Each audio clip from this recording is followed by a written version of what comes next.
નમસ્કાર. News of Gandhinagar daily headlines today. વધુ એક મોંઘવારીનો માર. ગુજરાત એસટી બસના ભાડામાં એક ઝાટકે 10% વધારો. કાલથી નવા ભાડા લાગુ થશે.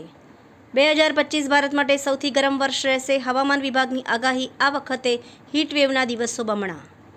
કઠુઆ એન્કાઉન્ટર, 3 આતંકી ઠાર, 3 જવાન શહીદ. જૈશના પ્રોક્સી સંગઠન પીપલ્સ એન્ટી ફાસ્ટિસ્ટ ફ્રન્ટે ગોળીબારની જવાબદારી લીધી. જયશંકરે કહ્યું, ભારત ચીન સંબંધો ફરી સુધરી રહ્યા છે. કન્નડ અભિનેત્રી રાન્યાની જામીન અરજી ફગાવી. ગોલ્ડ સ્મગલિંગ કેસમાં બેલ્લારીથી બિઝનેસમેન એરેસ્ટ. ઓક્સફર્ડમાં મમતાનો વિરોધ, સવાલોનો મારો. વિદ્યાર્થીઓએ પૂછ્યું, કેટલા હિન્દુઓ માર્યા ગયા?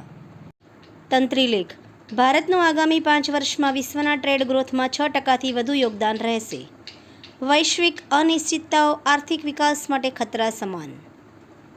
ભારતમાં ઓનલાઈન રિટેલ ખરીદદારોનો આંક 28 કરોડ. અમેરિકાને પાછળ મૂક્યું.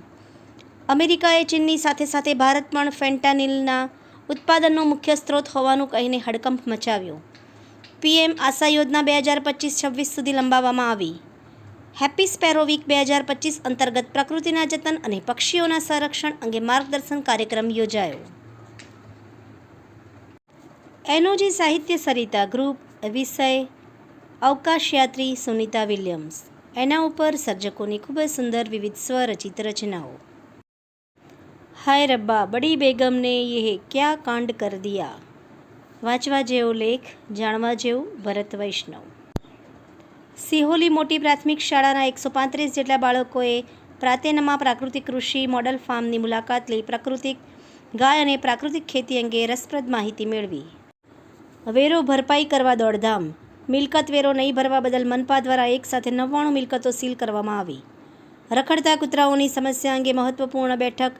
ગાંધીનગરમાં અંદાજે 50,000થી વધુ રખડતા કૂતરા હોવાનો અંદાજ રજૂ કરાયો.